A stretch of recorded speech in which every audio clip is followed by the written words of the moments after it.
Sir जितना आपने अभी तक काम किया है, जिस लेवल के गाने दिए हैं, जितने बड़े नाम के साथ काम किया, आपके अकॉर्डिंगली इस टाइम पे इस लेवल के सिंगर का वैसे क्या प्राइस होना चाहिए इंडस्ट्री स्टैंडर्ड के हिसाब से? प्राइस तो मेरी मर्जी में कितना मांग लो सुबह उठ के। मीका पाजी की एक बात मुझे बड़ी अच्छी लगती है, वो बोलते हैं, जब मुझे किसी ने बताया था कि मीका पाजी ऐसा बोलते हैं, तो मुझे पता नहीं how far it is true, Mika paaji confirm कर सकती हैं कि ऐसा है कि नहीं। वो कहते हैं मैं सवेरे उठ कर सोचता हूँ कि आज मेरा प्राइस की रहूगा। ओके। स्टॉक एक्सचेंज में होता ना, उदा मैं आज मेरा मन है कि मैं 1 करोड़ मांगू, ठीक है, तो मैं 1 करोड़ मांग लूंगा। तो आर्टिस्ट तय करता है। लोग क्या करते हैं ना, लोग अपने हिसाब से परसेप्शन बना लेते हैं कि ये है, इसके हमने 4 ही गाने सुने हैं तो इसकी प्राइस 1 लाख रुपए होना चाहिए। Who are you to decide? Let him decide. मैं जितना चार्ज करता हूं उतना करता हूं, बिकॉज मैंने उतनी मेहनत की है। जब मैं स्ट्रगल कर रहा था आप मेरे साथ खड़े नहीं थे कि आप एक्सपेक्ट करोगे मैं आपको डिस्काउंट दे दूं। आप अपने घर भर लो, आप अपने घर की सीढ़ियां बना लो, संगमरमर लगवा लो अपने घर में मेरे शोज कर करके, लेकिन मैं ना कमाऊं, मेरे घर पे ना लेके जाऊं, मेहनत सारी मैं करूं, 4 घंटा मैं गाने गाऊं, लोगों की गालियां मैं सुनूं, ओए ओ ला ले, ओए ये वाला गाना ला दे, वो ला दे, उनकी वो भी सुनूं लोगों की। लोगों का क्या है, लोग तो वो करके, आपने देखे होगा दिल्ली में जो रईस लोग हैं उनके लिए क्या है बड़ी बात है, वो बुला लेते हैं किसी बड़े आर्टिस्ट को, उसका नाम, अरे आज हमने शाहरुख ने शादी हो शादी में, बिल्कुल दे टॉक डिसरेस्पेक्टफुली।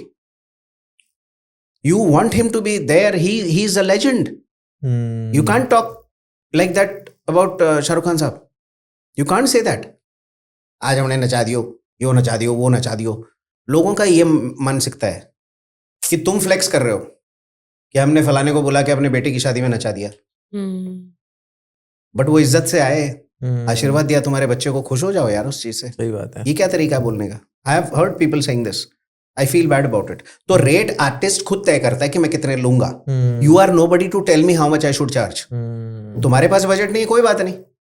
आज तुम्हें चाहिए कि मैं, मेरे बच्चे का बर्थडे है, मैं चाहता हूँ शाहरुख खान साहब मेरे घर पे आके बच्चे को ब्लेसिंग दें। वो कहते हैं कि मैं सिर्फ आऊंगा 5 मिनट के लिए और आपसे 50 करोड़ रुपए लूंगा। आप अफोर्ड कर सकते हैं कि नहीं अफोर्ड कर सकते हैं, वो आपकी प्रॉब्लम है। लेकिन आप ये नहीं कहोगे यार बहुत ज्यादा मांग रहे हैं। Who are you to decide कि वो ज्यादा मांग रहे कि कम मांग रहे? मुझे लगता है, देखिए एक कंपनी है दिल्ली में, कैटलिस्ट, इनके साथ बड़ा अच्छा रिलेशन है मेरा। ओके। नितिन अरोड़ा मेरे भाई हैं बड़े, उनकी कंपनी है। वो कंपनी को हमने बनते हुए देखा है, ठीक है ना। छोटे से ऑफिस से बेसमेंट में एक ऑफिस हुआ, उसके बाद फिर वो थोड़े से बड़े ऑफिस में शिफ्ट हुए, उसके बाद आज इंडिया के टॉप इवेंट मैनेजर्स में गिना जाता है। Catalyst is a very big company. सुना, हाँ। तो जिस दौरान मौला मेरे लेले मेरी जाना आया था, I didn't have a manager like Nisha. तो मुझे वो बताती हैं कि सर जब आपका गाना आता है ना, कोई हिट आता है, तो आपको उस टाइम पे ही हाइक करना चाहिए। अब देखो आर्टिस्ट है, हम लोग क्रिएटिव काम करते हैं, हमको इन चीजों का आइडिया नहीं है, ठीक है, कि हमें किस टाइम प्राइस बढ़ाना चाहिए, किस टाइम नहीं करना चाहिए। हम तो क्रिएटिविटी से वो करते हैं कि हमें क्रिएटिविटी से मतलब है कि हम अच्छा गाना बना सकें, अच्छा गा सकें। लेकिन ये चीजें हमें मैनेजर्स बताते हैं, तो ये मैनेजर का फर्ज है। जब मेरे चकदे का गाना है तो उस टाइम मैं कैटलिस्ट के साथ था, तो कैटलिस्ट ने भी मे बी उनका आइडिया में पॉपअप नहीं हुआ था उस टाइम, वो भी एक्सपीरियंस गेन कर रहे थे इस फील्ड में। ठीक है। तो अगर वो उस टाइम पे 15 लाख से 20 लाख का प्राइस रख देते मेरा, तो आज मैं उतने ले रहा होता। अब मैं उससे ज्यादा लेता हूँ या उससे कम लेता हूँ या जो भी लेता हूँ, लेकिन एक XYZ अमाउंट अगर उस टाइम तय कर देते तो उससे और बढ़ जाता है आर्टिस्ट का वैल्यू। मैं कहने का मतलब ये है, राइट। तो आज मैं जितना भी चार्ज कर रहा हूँ एक शो के लिए, वो मैं 10 साल पहले भी कर सकता था। मुझको उतना टाइम लग गया करने में, बिकॉज मुझे एडवाइस करेक्ट नहीं मिली। उन लोगों को भी नहीं पता था, मुझे भी आइडिया नहीं था। हमें शोज मिलते थे, हम शोज कर लेते थे एक XYZ अमाउंट में। तो आर्टिस्ट जो भी सुन रहे हैं, इसमें यह ध्यान रखिए, जैसे ही आपका कोई गाना हिट होता है आप इमीडिएटली पैसा बढ़ा दो, क्योंकि उसी टाइम आपकी डिमांड होती है और लोग बुलाएंगे आपको। नेगोशिएट करना चाहिए उस टाइम पे, थोड़ा बहुत कर लो यार। ओके। मान रख लो ना लोगों का, इंडिया में तो आदत है ही है ना। ठीक है, कर दो ना भैया, कितना है? हम साहब 25 रुपए खरीदी, हम कैसे देंगे आपको? है ना।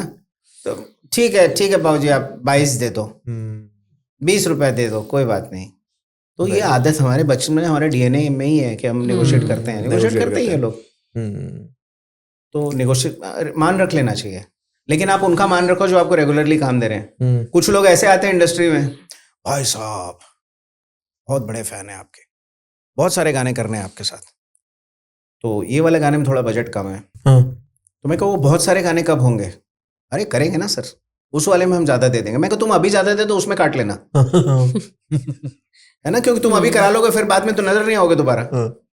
ये हमारे साथ भी होता है। हाँ होता है ना। ये वाला अरे डिजाइन कर बहुत दो, काम आगे करेगा, आप ये हमने कर दो, बहुत हाँ करना है। करेक्ट, हाँ ये वाला बना दीजिए आप, देखो आप हमारी ये ना पूरी कंपनी का फूफा की बेटी ब्रांडिंग की आपको शादी है, करेंगे। उसमें हम और करवा लेंगे आपसे। वो फूफा की बेटी की शादी में काट लेना, आप अभी मेरे को पूरा दे दो, हम्म, क्योंकि मैं उस टाइम आपका मान रखूंगा। अगर आप सेकंड टाइम आए मेरे पास तो मैं आपको वैसे ही डिस्काउंट दे दूंगा। राइट। true.